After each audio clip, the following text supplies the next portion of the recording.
This episode of the Damage Guild podcast is sponsored by listeners like you. Join the guild at patreon.com/damageguild to receive exclusive perks, member rewards, and bonus content. Last time on the Damage Guild podcast. We gotta let the business go. Perhaps you could visit the Grove and break the news that everyone is losing their jobs. Lady Evanvale, when would be a good time to break the news to your father? We go to speak with him. The two of you enter his office. Good day, Father. We've decided to divert the stream away from our side of the mountain. Your decision is understandable. Master Van Jecht, you are agreed with this decision? I would suggest that our business arrangement come to an abrupt end.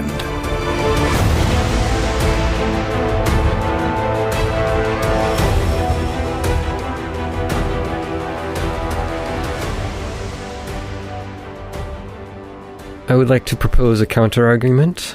This magic, from what we have heard and seen, has only been arriving in our gardening area in small traces, correct? Yes, suppose that's true. Then, given how long the flow has been happening and how much more magic there is in the water farther upstream, perhaps that will suffice to last for this operation for a year, 2 years, 5 years. There's no way to know for certain. But I do not believe it prudent to abandon the endeavor entirely. Perhaps we could construct an irrigation system of sorts to sprinkle the green substance across the grove, but keep it isolated to that area. Perhaps we could even employ additional personnel to go up into the mountains to retrieve the substance and bring it back to the grove itself. Perhaps we could arrange such a thing. It does seem that trace elements, at least, do not seem to be dangerous, as far as we are aware. Except for the 4-foot giant bees that we saw swarming a large mound on our return. Other than that, not very dangerous at all. Yes. But that was closer to the source, yes? Indeed, it was. However, even a large 1-foot bee would be rather dangerous, I presume. 2 foot is terrifying. 3 foot, you cannot possibly imagine. And 4, it's just out of the question. Even a 3 or 6 inch bee would be just terrible. Horrifying. I wonder if why the magical influence is so diluted and safe has to do with the warden tech that's in the valley. That filters our water supplies. Could be. There is the water purifier. I hadn't considered that. But that is in town. Yeah. So the water flowing from the river doesn't get purified until it reaches the town. Yeah. But, over time, as we get to study this substance more, and as we learn more about the ley lines and everything else, I actually see this potentially working, right? When we need more of it, we know where it is. Perhaps it merely needs to be harnessed and applied over a small area where we can control it. Yes, much like a medicine, judicious use in small amounts could prove the ideal scenario. Yeah. Well, I just feel like there's an extra layer of danger with the personnel that you employ in the groves now. Because, what if one of them, has, grandiose visions and is, a mad scientist and is I'll inject this much of the into this tomato. Yeah. And it, spawns this, tomato monster. Giant tomato monster. We're going to have a class action lawsuit on our hands in 30 years after everyone comes down with horrible diseases from their time working in the grove. Yeah. Or if we eat anything, right? If we eat any, which we've already been doing, by the way. I took the tomato and we were serving the tomato. But it's one of those things where you can only know years and years and years later, through, we're hamsters. Mm-hmm. Guinea pigs. Yes, we can set up a laboratory in which to test the produce to gauge its long-term effects. I don't think we should do any food product. I think we should try to grow things that aren't consumed. Well, herbs and spices are consumed, even though they're not. I did say it had medicinal herbs there. So poultices and things. Well, that's still put on the skin. Yeah. Yeah, but maybe it's less bad than digestion. I don't know. This will be interesting. And you see again in the background, Verrol's frantically trying to take the burning contract out of the trash and put it on the carpet and stepping on it. Still good. Takes a rug and he's like... Yeah. in the background, just as we're calmly having this conversation. And then you see, like, his frilly, like, his puffy shirt catches on fire, and then he's, like, stop, drop, and roll across the carpet to put himself Running out. back and forth in the background. Like his hair on fire. Oh, gods! Ah! And Lord Evanvale just stops and he's like, is your friend okay? Oh, that's all right. He's normally like this. Father, my chief concern is that if we do allow this filth to continue flowing into our valley, that it would still cause widespread destruction closer to the source. It would poison the land and hurt wildlife for miles around and disrupt the very ecosystem on which this valley is built. I am not saying we must continue allowing it to flow freely. However, if you were to go there and perhaps retrieve a barrel or two of this and bring it back, that could last quite some time. You do make a good point. If we were to do that, perhaps we could bring some more hands with us to carry these barrels. That could be the first assignment of these new workers. Yep. A bunch of plastic 55-gallon drums and just... Or we could loan you some mules to carry things. Yes. Even better. Even better. Yeah, so we'll need a what's a barrel maker called? Is that a cooper? Or is that someone who makes shoes? Yeah. Cooper. We'll need the town cooper to make some watertight barrels. We weren't planning to go back to the mountain immediately, so there's time to like make nice barrels and get like the personnel like aware of the situation, like or at least the managers. Yeah. Right, that we have to go get this stuff. Yes, perhaps Kardain should have come with us after all, so that he could then visit the grove with this new information. All those poor souls are going to think they've lost their jobs, when in fact, we need more of them. No, Kardain was just going to check it out. Oh, you weren't going to deliver the news? Okay. No. Because Zara and I look at each other and we're like, quick, we have to get to the grove before Kardain fires all those poor innocent people. And then the next scene is just us galloping through the woods. Kardain, wait! Yeah, and I'm just like waving goodbye to the last ones. Bye. And never come back. Yeah, he dusts his hands off, claps his hand. All right, now that's done. Like, hey guys, job's done. No. You know, I might be good at this whole managing thing. I mean, I just fired like 30 people, and I still feel great. I don't feel that as bad as I thought I was going to feel. No, and Verrol gets his dismounts and just drops to his knees. No, what have we done? What have we done? Where could we possibly find 30 more unqualified people to fill these menial labor jobs? Verrol, I still have all their employee sign-up documentation. I was going to give it to you. Okay. You could rehire them for better. Indeed. Wait, pay. come back. And we again get on our horses and just gallop after them. Okay, this is a long aside for something that never actually happened. No, it's happening. This is all canon. All canon. All right, we bid my father good day. Verril's heart grew 30 sizes that day as he gave all of these Yeah, employees. their jobs They back. would only accept to be rehired with raises. Double the Signing pay. bonuses, yep. Yep. Well, they're going to need it because they're literally risking their lives for green Yes. slime. Also here, and then I start passing out hazmat suits to everybody. Yeah. No, you'll rehire them with the new stipulations that they're working with a dangerous material. Yeah. Have them sign a waiver. We'll make them sign waivers with a bunch of fine print. Yep. They'll be fine. Most of the employees that you currently have are just people who are working on the land itself, like building up the structures Right. and the fences and setting up the initial work area. We haven't actually hired the Grove tenders yet, Right. except for Kardain. All right. So before you leave, Dorian says, Zara, I do have a matter I would like to discuss with you at some point in the near future, but I will call for you soon. Just be aware. Ah, very well. He gives you a look as if you're supposed to know what he's talking about. Of course, Father. She bows her head slightly. You're dismissed. Now move along. Good day. I shake Lord Ebenvale's hand. Pleasure doing business with you. You light his cuff on fire in the process. Yeah, I shake his hand with my sleeve on fire. He stands up and shakes your hand as well. All right. Well, that done, let us begin planning.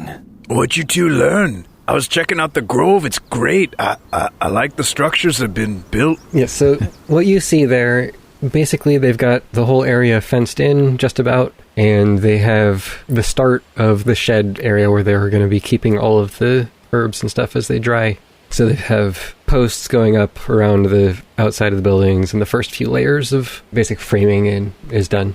And there were maybe half a dozen people currently working. Nice. But it looks like they know what they're doing. Yeah, give him a little bit of encouragement. Looking great. You guys really know how to build wooden structures.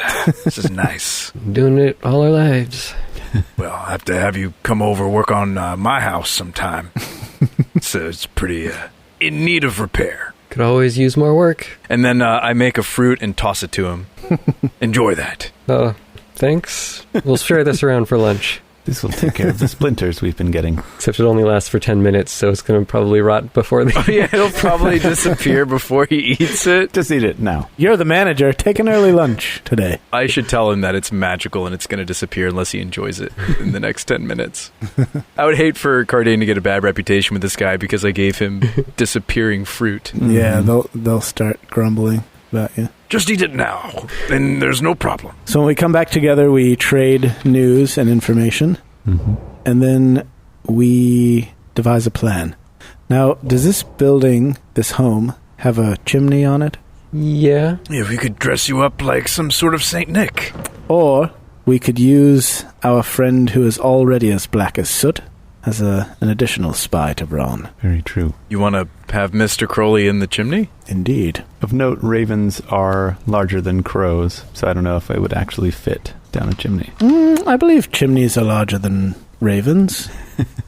Yeah, that's true. Old school medieval chimneys were probably bigger than the ones we have today. It's like Sean said, we'll just dress him in a red and white suit. He'll be fine. That's true. That's fair. There's little stopping us from testing hiding places for Mr. Crowley and Braun, right? The common raven at maturity averages 25 inches, so he's about 2 feet. 2 feet long, yeah.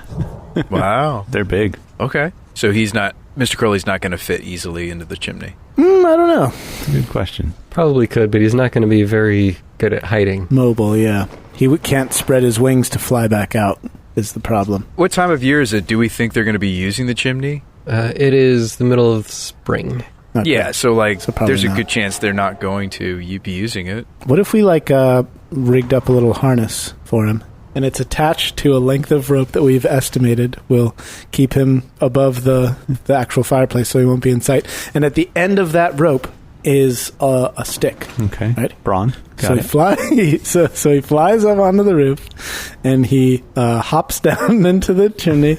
Yeah, and as he slides down, the rope goes and goes and goes, and then the stick catches on the top of the chimney. And he's going to hang upside down for hours. Leaving him dangling there while the meeting happens. Mission Impossible style. And then, and then afterwards, one of us goes up onto the roof and pulls it out and retrieves him. Nothing could possibly go wrong with this plan. I have the same question, though. You weren't okay taking secondhand info from Braun. Was it that it was from Braun to Kardain to you, or is it just that it wasn't good enough to tell your grandfather it was a coup? No, it's to find out more about what they're planning and when.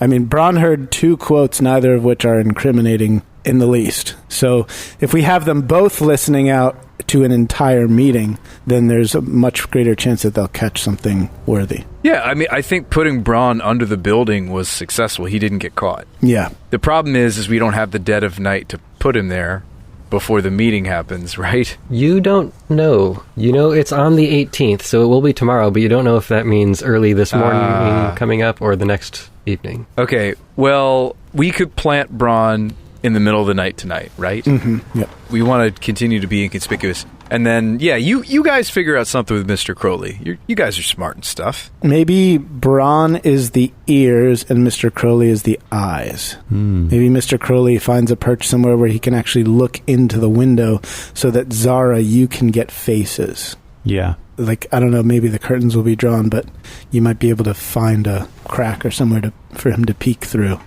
Oh, and then do the sheer senses ability? Yep. Some interesting ideas. I was going to say, though, so you can only use that ability for so long before it goes on cooldown, right? So it's the timing for when Zara needs to have that going seems tough. Yeah, it lasts for a minute, and then I can use it 9 minutes later. 9 minutes later. Yep. Let's do that. I do think our familiars are fantastic for scouting in situation like this. You're relying purely on eavesdropping rather than infiltration? Well, the other option we were talking about was having Zara go in. Right. Yeah, but like, if the infiltration doesn't work out, at one of the meetings, Verrol, didn't you say, Verrol, that there was 8 of them? 10, 8 to 10. Or 10? I mean, that's a lot of people. There's only a few of us. Quite a fight we would have on our hands. Yeah, I don't. Why risk it? I mean, what are we going to learn better if we go in person? With Braun eavesdropping on a full meeting, he may hear more of substance. If we could nail down some future dates or things like that, we could potentially find enough to go on. Mr. Crowley could see who's coming to the meeting. Yes, he could see them coming and going, even if the curtains are drawn. He could be in place before and after for a look. Yeah, I mean, potentially we could do all 3 even. Yeah, that's true. We could have Zara go. Let's get as much as we can. Well, but we never got the in. She doesn't know about the meeting. Right. How did we say we would get the in? I think we struggled to get the in. By meeting somebody who is involved and who would tell us about it. You did hear a number of names from Braun. That's true. Mm-hmm. Yeah. So do we want to go through that name list between today and the meeting tomorrow? Yeah, so Braun said that one of the quotes was, Ada found a couple more who are interested. So it sounds like Ada is a person who is recruiting. She might be a recruiter. Yes. Yep. But was Ada an alias? That one sounds like an actual name. Mm-hmm. Versus Moss. And then there was Denwin, and then Moss is the guy. I mean, do we want to send in the daughter? It's risky. Send in the daughter? You're the daughter. Oh. Yes, I am. She's more than just a daughter. Well, I thought we didn't want to necessarily do it because you and I are both bad at deception. Well, yes, that's true. Like, unless you're going to go to the meeting with Mr. Crowley on your shoulder and take the thing that makes you better at, like, social stuff with him. Yeah, that might help. But also, my chief role there will be to listen and learn. Hypothetically, I don't have to do much other than go in and listen and, like, just gain as much information as I can. Yeah. And it's not like their first instinct is going to be, oh, you're just here because you're against us. Their first instinct will be, welcome to the club. Yeah, we need as many people loyal to the cause as possible, right? Right. Until they ask Zara, why are you hanging around with Verrol so much? Well, then she uses what I was talking about before, which is that she's disgruntled at the poor business deal that my family has with hers. Right. Which isn't true. Correct. And Thane's going to make her make a deception check that he then subsequently probably fails. So I don't see how this is better than just sending the familiars for listening, which is safe. Yeah. Versus they're going to ask questions. Whether we send Kardain or Zara, we're both pretty much just as bad at these kinds of checks, right? So I think it's different if Verrol was going to the meeting, right? Because your character is good at this sort of a situation. Zara isn't bad. She's got +4. She's got a plus four. +4, okay. Oh, yeah, not terrible. That's not bad at all. But it just stinks that we know ahead of time that there's a great chance she's going to be questioned and have to make a deception check. Well, that's part of the excitement of it, isn't it? Mm-hmm. But we can already learn information without attending. Stoke and Aerith are with you, right, when you're discussing this? Don't try to talk me out of it, Stoke. I think it's dangerous. Why would you risk Zara in such a dangerous situation? I haven't said anything yet. Aerith says, I do believe that sending someone in could prove valuable. After all, that's the best way to identify faces, to see what is actually happening, and you never know what you might hear or miss out on when listening through floorboards. It also gives you a chance to ask questions, so I think there is value in it. And we could also, like, if things really go south, we could have some kind of high sign so that Zara can summon you guys in to kick down the doors and beat everyone up in case they try to silence me. I don't want to do that combat. Stoke says, if things really go poorly and Moss tries to run away, maybe we can apprehend him here and now. Yeah. Mm-hmm. Get things done with quickly. With Braun listening in as well, he might be able to communicate to you, Kardain, immediately if Zara is in distress. No, it doesn't work like that. He can't communicate his emotions to you? No, he can, but Thane's made it pretty clear that familiar empathy is inconclusive. Like, he could be excited because the meeting's happening. I don't know why he's excited. He can communicate fear to you that Zara's in danger. It's just whatever he's feeling. Right. That's what I'm saying. Well, yeah, so it sounds like, maybe a hunch, but it's not. Thane's made it very clear that it's not conclusive. Mm-hmm. Like, it's not like we're mind melding. Yeah, but through emotion, you should be able to surmise. He could be afraid literally just because Zara's there, and he's just afraid for her. I don't know if he's afraid because the meeting's going wrong. If that's what we want to do, apprehend this guy, why don't we just do that instead of, like, putting somebody at risk? Because we have to put somebody at risk in order to learn the information we need. And I think it would be pretty easy for Braun to communicate an emotion to you that signifies something's going wrong. Yeah, this gives us the best chance at gaining the most information. If we do apprehend Moss or anyone else, there's always a chance that they just don't talk, right? Mm-hmm. Mm-hmm. Do you know what abilities you're going to go with, Brian, if you're going in to be a socialite? Not yet. But anyway, yeah, we can figure out those details. And I think it's safe to assume that they'll be meeting at night, right? So fairly safe, yeah. The question is, would it be like, so if today's the 17th, would it be tonight into the wee hours of the morning, which is on the 18th? Or is it the following day before midnight? Yeah, if it's on the 18th, that usually means on the day of, like... It's evening probably going to be the night of the 18th. Yeah, I would think so too. Of note, Brian, I think it's partner in crime that we're looking for. Is that the one?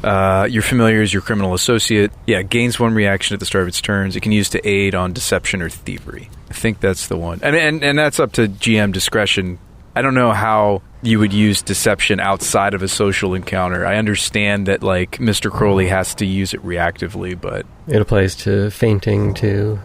Seems like some of these are designed for social encounters, in my opinion. Also, we may be forgetting the fact that we have another failsafe. Let's say the worst possible scenario was to happen. They suss out that Zara is lying. They detain her. We try to get her back and can't. We can give Arath a timetable and say, if we're not back by this time, go to the authorities. The town guard, and alert them that something is amiss and there are miscreants potentially committing crimes. Yep. And, whatever, like household guards your father might have as well could be alerted. Yeah, that's fair. They probably, if something doesn't smell right, that is a fair point. They're not going to outright kill her, I don't think. Yeah, we don't think so. Right. She is a pretty prominent figure in the town at the moment. Well, I think we have a decent plan in place. Stoke volunteers. Just in case the meeting's happening tonight, perhaps I'll sit around and stand watch. That's quite grand of you, Stoke. Perhaps you could catch up on your sleep during the day so that you're ready for tomorrow night. If we're going to plant Braun where he was before, don't I need to go there tonight? Yes, you should accompany Stoke. Yeah, I'll go with you, Stoke. So the two of you go back to the house. You let Braun back into his little hole that he's dug out, and Stoke sets up to watch. But nothing happens that night, so you've got one last day to figure everything out and put your plans in motion. So we planted Braun, and we're going to leave Arath behind, and we'll give him a time limit of like 2, maybe 3 hours, just because we don't know exactly when the meeting's starting. And say, if you don't hear from us, alert the town guard, alert the Ebonvale household guard, and send them to this address, and we give them the location of the building we're going to be at. I'm thinking there's something in the primal spell list that might be relevant. It's called Tremor Signs, and it's kind of like Message, except it doesn't have the same drawbacks as needing to actually see your target. As long as you and I are within 120 feet, we could send a series of vibrations. We could send good vibes between each other. Oh, you can send it back and forth, not just one way? Yeah, exactly. I mean, we don't need to establish a whole alphabet, but I think we need some sort of a get out of there, or hey, we're in position, different simple things. Yeah. And what's cool about it is whether or not you go into the basement or if you go up a floor, we can still communicate, because Tremor Signs works as long as you're on the same earth as me, the same ground. I like that. That does seem like it could be very useful. Yeah, so let's set up something like as straightforward as possible. So 1 tremor, coast is clear. 2 tremors, we're in position. 3 tremors, get out of there. Yeah, I mean, the thing is, it's different from Kardain's standpoint. Kardain's saying to you 1 tremor, and then you're saying to me, what you're saying to me is different than what I'm saying to you, because we have different roles in this encounter. So if you guys have ideas... This is also going to have to be continually cast and recast, which means you're constantly sending some sort of pulse. An instantaneous spell. So you're sending a message and getting a response, so you're going to have a constant back and forth of maintaining a connection. Mm-hmm. So you have to send a pulse of some kind every time you cast it?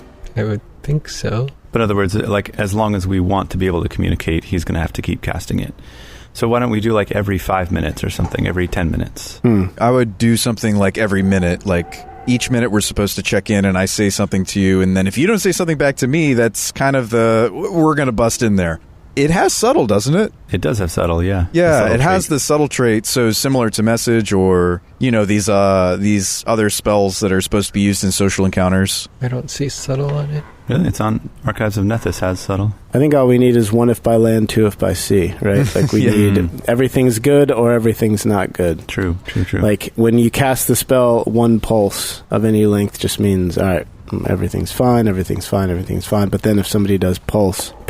Yeah. Right. That's like... Yeah, it could be that simple. Red alert. Yeah, that's true. Either I need to get out of here or you guys need to come in, or we are saying to Zara, get out of there now. 18 other people are coming. Yeah. Yeah, exactly. So maybe Kardain has to... That we've pre-planned, like Zara knows what 2 pulse means or 1 pulse means. Or, 1 pulse means everything could be cool, everything's good, I don't see anything happening outside. 3 pulses is get out of there. Like, even if you don't see anything wrong, but we see something wrong, I think that could work. And then Zara could have something similar where it's like, what would 2 pulses mean? I think it's really just 1 and 2. 1 is everything's good, and 2 is red alert, get out. Yeah. That's all we need. Let's keep it super simple. So, but if Zara is, like, let's say they've, taken her captive or something, she needs a signal for come in and get me. That's the red alert. That's 2. That's the 2, yeah.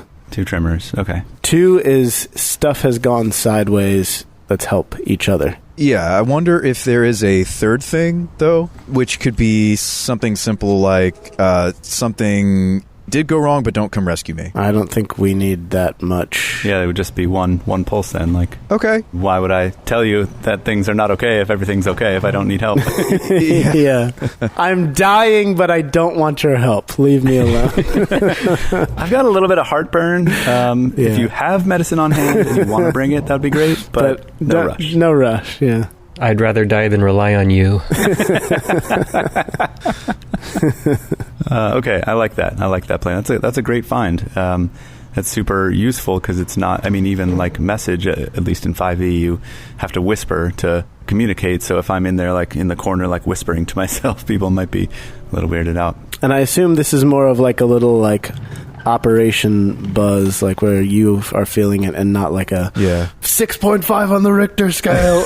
And everyone in the room is like flipping out. Yeah. Or just like she like jumps. It's only detectable by the target or people or things that have tremor sense. Okay. Wow, even better. Nice. That's amazing. All right, cool. I could also set it up to communicate with Braun, but it could be simple with Braun, like, hey buddy, everything's okay if it's 1 pulse. 2 is you gotta climb out of there.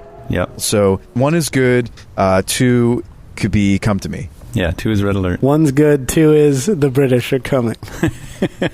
And eventually I can target up to 5 creatures as it gets better. Yeah, definitely. And any other pre-planning, or should we do this thing? I think we're ready. Okay, so just to make sure that I'm crystal here, I'm not pretending to be anybody else. I'm still Zara. I'm going in and pretending that I'm interested in joining the cause against your grandfather. Am I lying and saying that someone had to tell me about this meeting? Ada is the contact. Ada did? Yes. Okay, I do have that written down. Ada found a couple more interests. Okay, cool. Not that you have to volunteer that information unless you're asked. Right, so that's a good point. What if Ada's there and I say, yeah, Ada told me about it, and she's like, what are you talking about? No, I didn't. No, if Ada's there and you know it, then you say, somebody who knows you told me about this. Yeah. Or somebody who said they heard it from you. He doesn't know what Ada looks like. I don't think we use Ada at all. I think you're just like, I heard about it. I don't remember the name of the person who told me about it. I know that sounds suspicious, and you might have to do a deception roll. But I would rather do a deception roll here than if Ada is at the meeting, and then it's like, I never... And just a blatant, obvious lie. Yeah, just like lie about that. You don't remember the name of the person who told you about it. Yeah. Yep. You know, some guy. Okay. And we've set you up as best we could to say a lie. Yep. It'd be interesting because, like, Mr. Crowley is, like, whispering to you, right? He's like, you should say this. Oh, that's right. What about, what's that spell? Guidance. I can guidance myself, can't I? How long does that last? I forget. Is it the same type of bonus as what the familiar gets? Because if it's a different type of bonus, then they should stack. So guidance is not subtle. Yeah. It only lasts until the start of your next turn, which means they know you're casting a spell. Yeah, and I have to use it right away. So if you're trying to lie and do something sneakily, then it's not going to help. Yeah, true. I think we've figured it out, and I think Mr. Crowley helping you lie is the way. Yeah, I think so too. We hope you don't have to lie, but listeners, lying is not good. Seeing how much trouble it's getting us in. Except in D&D. Yeah, that's the only time it's okay to lie, kids. Well, if you're playing like a secret role board game or something like Avalon. Yeah, that's true. Yeah, a social deduction game. Yeah, if you're playing any sort of game wherein you are expected to lie as part of the rules, then theoretically it's okay. But other than that, never lie. Another question real quick. How far is this building, this location, from the arms, the Anvas arms? It's relatively close, just a couple of streets down. Okay. Just in case we get down to like a buzzer beater and we have to go get to Aerith before he alerts everybody and doesn't need to. You know, that brings up a good point. How far away have we scoped out like a safe house that we can lay in and wait? Yeah, you're going to have to be the eyes because I don't have dark vision, so I'm going to be going by the light of the moon and my roguish intuition. Yeah, you're going to have the necklace clasp closed. Yeah. Speaking of that, it is a rather cloudy day, you notice. So there's not going to be... If the clouds stick around, there's not going to be much moonlight. All right, so you're going to be my eyes and ears. Oh, of course, Verrol. I can see all sorts of stuff. Some things I don't even really wish I could see. And perhaps today we ought to pick up a lantern, unless anybody has one. I would say to have Stoke have a torch out, but it might look less suspicious if we're walking around at night with a lantern instead of a torch. Oh, you want like a self-starting lantern, one that just click? No, just like any type of, like if I were walking around at night and I didn't have flashlight technology and I lived in a medieval town. Yeah, people generally don't just walk around with torches much. Right. Unless it's a riot, then that's when you have the pitchforks and torches. Yeah, exactly. Like, we don't want to be all aggressive and stuff. So if I'm in my wee willy winkies and I've got my, I need to go out to visit the outhouse, like what kind of... I'm probably going to be having a lantern here. Mm-hmm. I think a single lantern is not a bad purchase for a party, considering you're a human. Yeah. You also have the glowing gemstone. Right. So you're saying I can put the lightstone into a lantern? I just want to look normal. I don't want to raise any suspicion. Depending on which kind of lantern. A hooded lantern is 7 silver, bullseye lantern is 1 gold. I mean, a hooded is all we need, right? Just so he can open and close it? Yeah. Mm-hmm. Yep. That's affordable. All right. I shall procure a hooded lantern. Yeah, it's a fine investment. You also need to get some oil for it, which is a copper for a pint. Oh, a cup. For 6 hours. All right. Ooh, they come in pints. I'm getting one. All right, so Brian, is there anything else you didn't think of? Because this is a one-shot. I can pretty much guarantee you there's something we didn't think of, and it's going to bite us in the butt. But that's because that's how these types of things always go with our group. That's how it always works. All right, on that note, let's do this like Brutus. I believe in you, Brian, for what it's worth. Thanks, buddy. It's fitting that the highest charisma character in the party can't be the one to do this. So it's all in your hands. And before you go in, I say, Lady Evanvale, what you are doing tonight, the sacrifice you are making, I want you to know it will not go unrewarded. So go with confidence tonight, and know that if things do not go well, we have your back. Many thanks. I just do not think that we've thought of everything, but let's run it. We definitely haven't, but let's do it. All the best heist movies are when something goes wrong in the middle of the heist that they couldn't predict. Yeah, but they planned for weeks before you do the heist. We've only planned for... Yeah, we planned for like minutes, dude. It's basically the same thing. What could possibly go wrong? All right, let's do this. Enough dawdling. Okay, so who is waiting where on the night of the meeting? It will be Stoke, Kardain, and myself. We will pick a safe vantage. It's hard to pick where we're going to be waiting without having a map of it to see what everything looks like. You, Stoke, and myself will jump out of the rabbit when they draw us into the city. Yes, and it'll need to be someplace where Kardain's dark vision can be in effect. Dark vision doesn't have a range in Pathfinder. Oh, wonderful. Well then. Yeah, but Tremor Signs has a range. Yeah, so someplace that you're within range of your spell and that you can clearly see the door so we can see the comings and goings. Yeah. But beyond that, we don't need to be any closer than necessary. So you three are going to be on watch, and Zara is not on watch. She just walks up later at some point? Correct. Well, I mean, this isn't a very big village in my mind, so I think that Zara should just walk from the estate. You know, that's what she would do. Yeah. Yeah. You know, we don't want to have anything to do with her. We can send Stoke to fetch her when it's time. So you guys are keeping watch, and then... When we see people start arriving for the meeting. Yeah, exactly. We give Stoke the high sign. That's when you let me know. You may have just discovered the other side that we could use with Tremor Signs, which is I walk 120 feet within the grounds of the Avondale estate where Zara's room is, and I do 3 pulses. It's time. Mm-hmm. And then that way we never come in contact with her the night of the meeting. Okay, so you're saying that you go when we see people, because you don't have to, like, knock on her door and talk directly to her with the tremor. No servants will see me. Yeah, I'm just going to be a weird druid guy wandering out back of the estate. In the fields. Yeah. Yeah, the field behind the manor. That works. Yeah, okay. So there's our third signal, which is, Zara, it's time to go. 3 pulses. Okay, I like it. And I desperately wanted there to be 3 signals, so I got my wish. You're probably going to be hiding somewhere north of the target house then, since the Avondale estate is at the northern end of town, so you can get there faster. And it'll probably take you still several minutes to get there, and then another few minutes before Zara could walk back. Yeah. Should we think of a better alibi? You know what I'm realizing? What if this meeting is every single member of the regime? And then once Zara gives the excuse of, I don't remember who invited me, they're like, you have to give a name. You have to tell us who invited you. That's a risk we just have to take. Right. And that's why we're there to bail her out. Yep. Okay, so we don't have an alibi for that, if that's the case. It's too late to second-guess ourselves now, Master Dwarf. We're in this. I hate to put her life at risk, Verrol. I understand this is a very important thing. We are here for her. That's what the 3 of you are for. She trusts us, we trust each other. That's all we can hope for. Now keep your eyes sharp and your nose sharper to smell for any trouble. And then, Zara goes to the estate and hangs out there.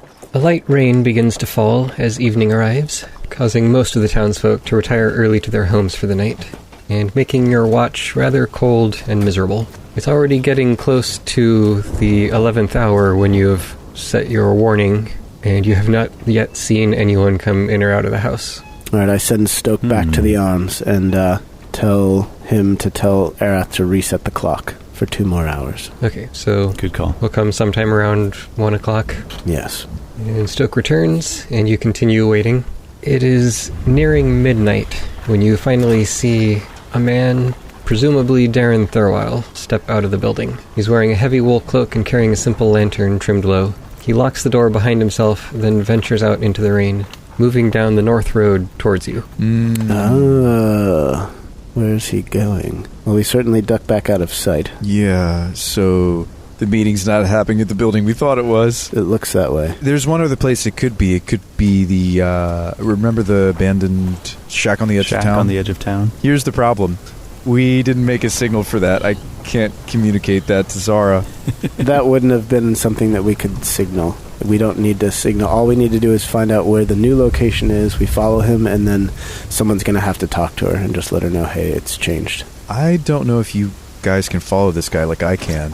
like you can? Well, no, just if you use light sources to tail this guy. You know what I mean? True. Yes, yeah, that's true. If they have light sources, it'll be harder for them to follow. And perhaps it's you who must follow. I don't want to go alone, Verrol, but I think the light source might give you away. You said this guy's walking north in town? Yeah. North along the road? Okay, so that's good because that's in the direction of the Evanvale Manor. So once you find out where he is, then it'll be closer to get to me. Mm-hmm. You guys stay here and I'll come back for you. You follow him and we will tail you. That also works. We've got the lantern. We'll be able to see well enough. I can, track things if I, fall behind this guy. I can use survival. Yeah, you're well suited for this. You're good at tracking, you're not very good at stealth. Yes. Unless you ditch your armor and shield. Yeah, if you're not wearing your armor, you're slightly better at stealth. By 1 point. Okay, then, yeah, probably not worth it. You go from -1 to +1. 2 points. It's not like this guy's sprinting. I imagine he's just walking. He just doesn't want to look suspicious. Yeah, just keep a safe distance. The rain will muffle your sound as well. He is carrying a lantern, so he's also pretty easy to spot as long as he doesn't go behind a building or something. Okay, yeah. That makes it easier on me. Let's go. I'll tail him and you guys follow me. Let's go. Okay, so the three of you have ducked behind a building, found one that had some bushes around it so you could easily hide throughout the evening. He walks by on the road, doesn't seem to spot you. He continues walking and turns west at the next intersection towards the river. You can keep him at the edge of your sight range, I guess, and follow along a couple 100 feet behind. That sounds perfect. The further the better. If he does suddenly move somewhere, then you might lose him at that range. Oh, okay. Maybe I creep a little closer and Kardain starts to move a little faster. He makes it to the shoreline, then continues north and turns to cross the bridge. Stoke and Verrol, you're just following Kardain, right? You're tailing me, yeah. Except he is not easily seen in the same way, so you would have to be relatively close. I put I take my insignia, which is shiny, and I stick it to the back of my ponytail, and then the light is reflective. I don't think that's going to do a whole lot when there's not much light to reflect in the first place. Well, sure, I thought they had the lantern. Yeah, we do. We have the lantern. I also have the pots and pans on the back of my backpack. Yeah, we'll use the lantern and follow behind him, but not at the same distance that he's following the other guy. You said it yourself, Dungeon Master. Kardain's not very good at stealth.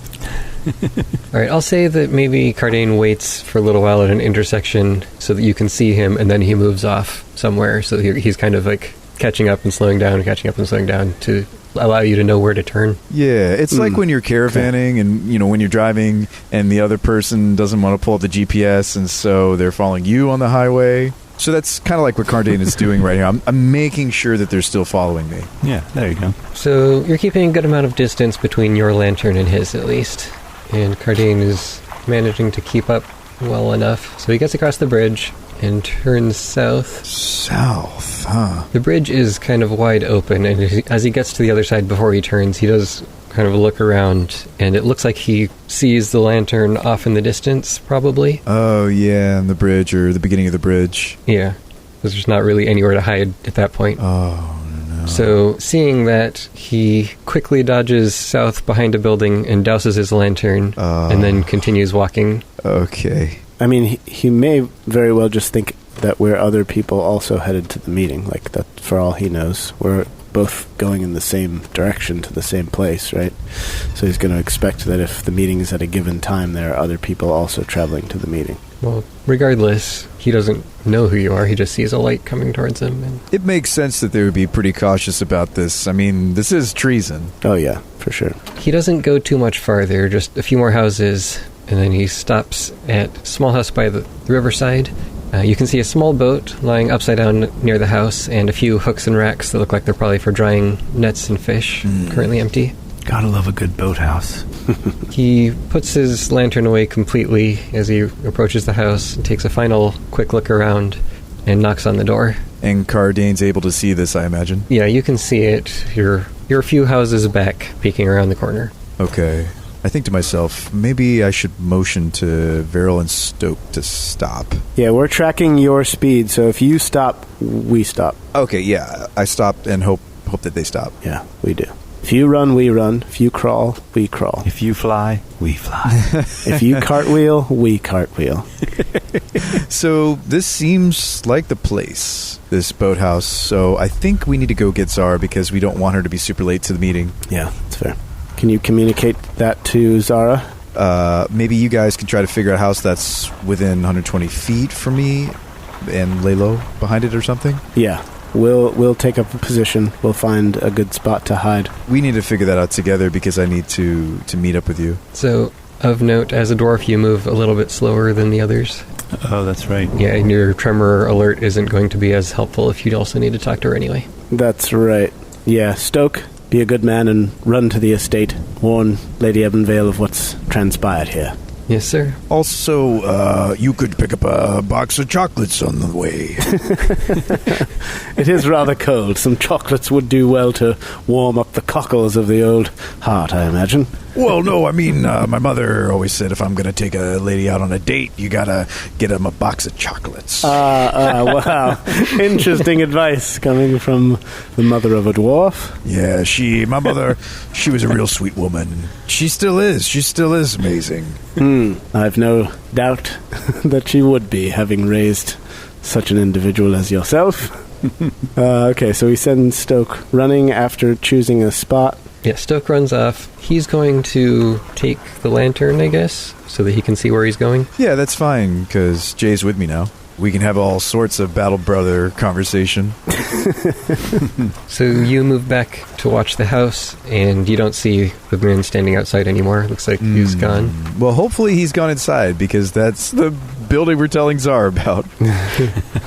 You do see a faint light shining from inside the building, but it's mostly blocked by the heavy curtains on all the windows. That sounds like a treacherous meeting if I've ever seen one. Yeah, suspicion. Sometime later, there's a quiet rapping at your window, Zara. All right. Open it up. You see Stoke outside. Change of plans, miss. There's a different location for the meeting. Stokio, wherefore art thou, Stokio? It is the east, and Lady Ebenvale is the sun. Would that I could be a glove upon that hand. All right. I say, Stoke, enough of that. We have a business here. We have a mission to accomplish. What is the address? What is the place of meeting? It's in the west end of town, south of the bridge. It's a fisherman's house there. Very well. I will make haste to it at once. Zara shuts her window and leaves the house and just sort of a brisk walk down in that direction. Oh, I thought you were going to throw your hair down so Stoke could climb up. Well, I do that first, and then I go. Stoke's going to, I guess, linger for a little while and follow a few minutes behind you. Okay. So that you're not all traveling together. Yeah, that would be good, too. What have I told you? Walk 20 paces behind me. I don't want to be seen in public with the likes of you. So you walk to the other side of the bridge, head south. Verrol and Kardain spot Zara. I'll send her a tremor sign, the single one. Okay, if you sent the double, I'd be concerned. Yeah, I'll send you a signal. All right, I send one back. Okay, perfect. It's working. Just to make sure the lines of communication are open. And Kardain gives you a thumbs up. Can you hear me now? Yeah. Yeah, do you copy? Over. You go to the building matching the description, and you can hear some faint, muffled voices inside, but nothing that you could make out. Okay. I'll have the hood of my cloak up over my head, and Mr. Crowley's still on my shoulder, but I will walk up and be glancing around, portraying the fact that I realize that this is sensitive information, and go up to the door and give it a light knock. The voices quiet down, and a few seconds later, the door creaks open an inch, and you see a wrinkled face with a thick gray beard appearing in the crack. What do you want? Don't you know how late it is? The deepest dawn follows the greatest night.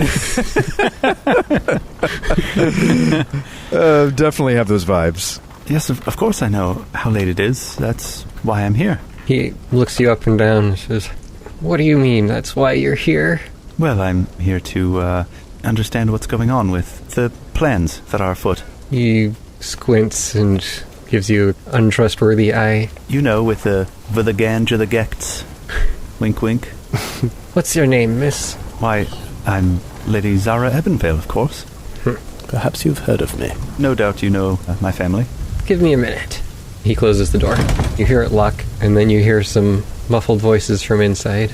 They're continuing to talk for a few minutes. Every minute or 2 minutes, I'll send her another everything's okay pulse. I'll send one pulse back as well for each one. And I let Verrol know she's all right. So after a few minutes, you're just waiting around in the rain, in the dark. You see another lantern moving through the darkness towards you. Carrying it is a young, strong-looking man. He pauses for a moment, seeing you standing by the house, because you're still lit up vaguely by the light from the windows. Then douses the lantern and approaches. And when he gets within about 20 feet, he calls out, "Serin, why are you still outside? What's going on?" I'm simply waiting to be let in.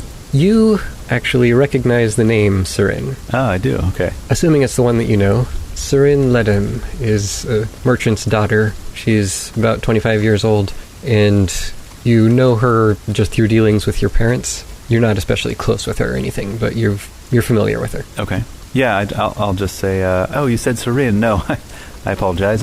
No, it's me, Zara. Zara Ebenvale. I wasn't going to out myself unless he outed me, so. Pleasure to make your acquaintance, Miss Ebenvale. I've heard of you. Likewise, and your name is? Let's save it for when we get inside. Ah, very well. After that exchange, he knocks on the door. The door opens again. You see the old man. Arnil, quiet down. You'll wake the neighbors. Arnail, you said his name is? Arnil. Arneil. He then gives you one more cautious look. Come out, get inside quickly. You too, miss. Oh, yes. Yes, thank you. And I step inside. She's going in. We're in. Phase 1 complete.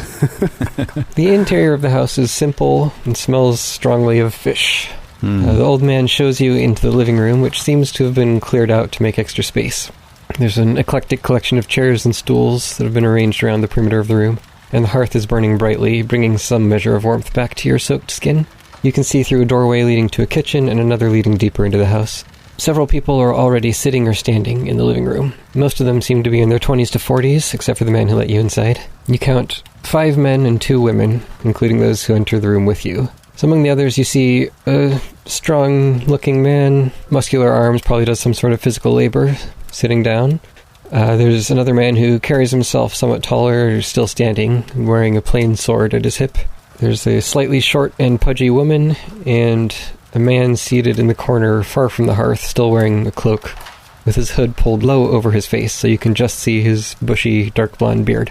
You also see Serin, who's dressed in slightly richer clothes than all the others, but still in subdued colors, and she seems a bit surprised to see you there.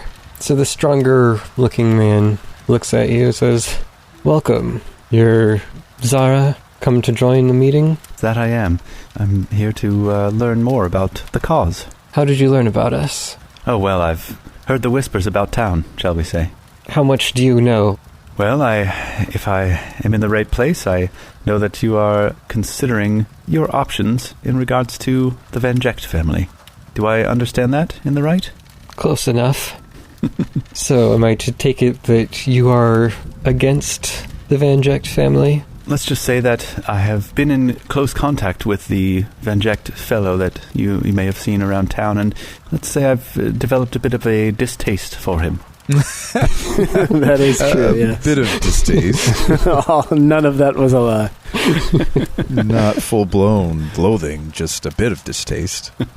You hear the cloaked man scoff quietly. He is a rather arrogant fellow.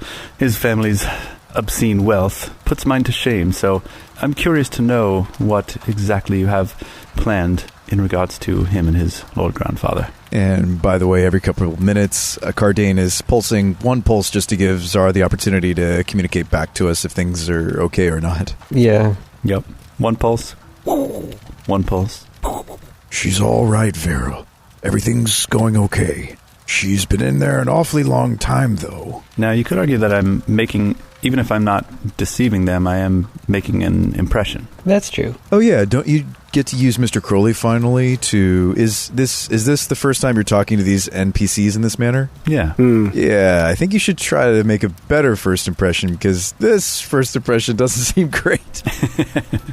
Well, they're understandably suspicious, but I think if the game master wants a role, that would be the one that comes to mind. Do we as players have to say when we want to make an impression on an NPC? Well, he just reminded me that that exists as an option, so...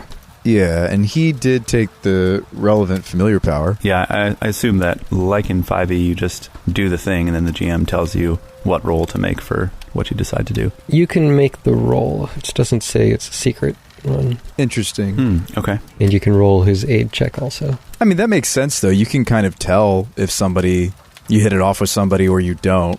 All right, proficiencies, diplomacy. All right, so we got a 10 on the die. With a +0, that's a 10.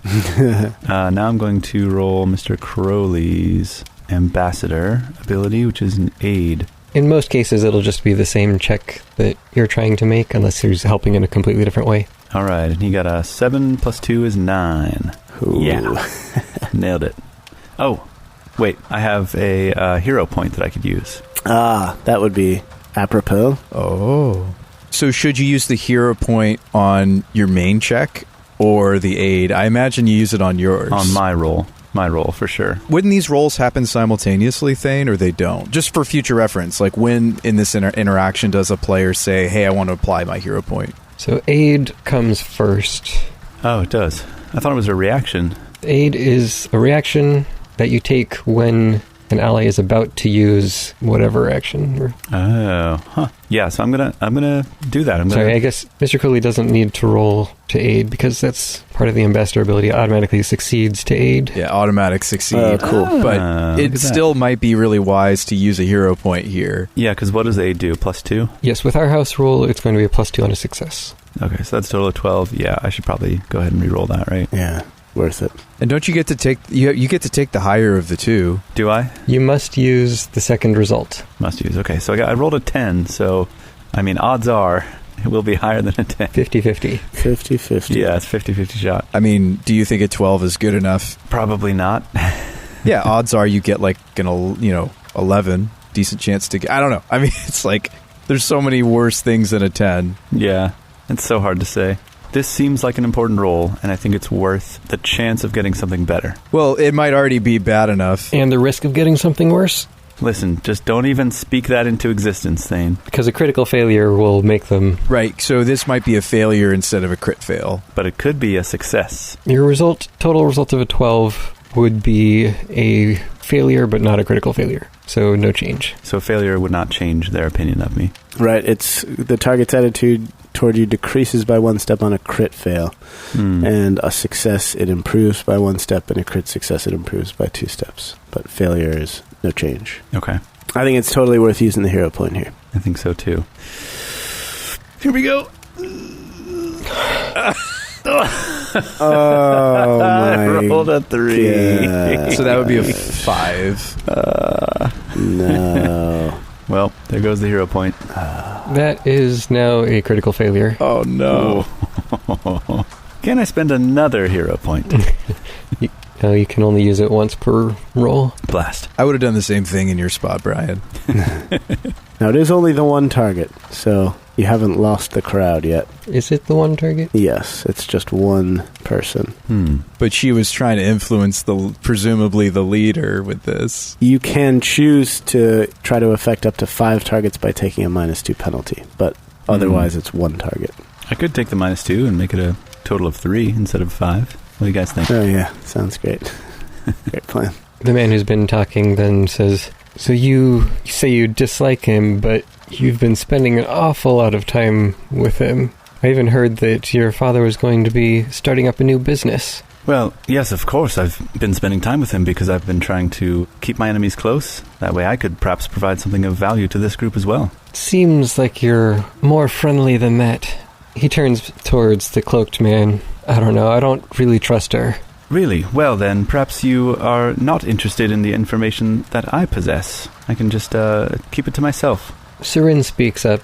You know, she does have a good point. If she's spending so much time with him, perhaps she's learned why he's here, what his family wants. Something else that might help you? As for the business with my father, it's certainly convenient, isn't it? It's a way to keep him about town. Allows us to keep a closer eye on them, doesn't it? The first man turns back to you and says, well then, what information exactly would you have to share with us? Well, that all depends. Will I be allowed to stay? If it's useful, I have no doubt it is useful information. prove it. Prove to me that you will allow me to attend the meeting. You see that we're not getting anywhere with this? If you're not going to share at least something that you know that you think might help us, then I'm afraid you're going to have to leave.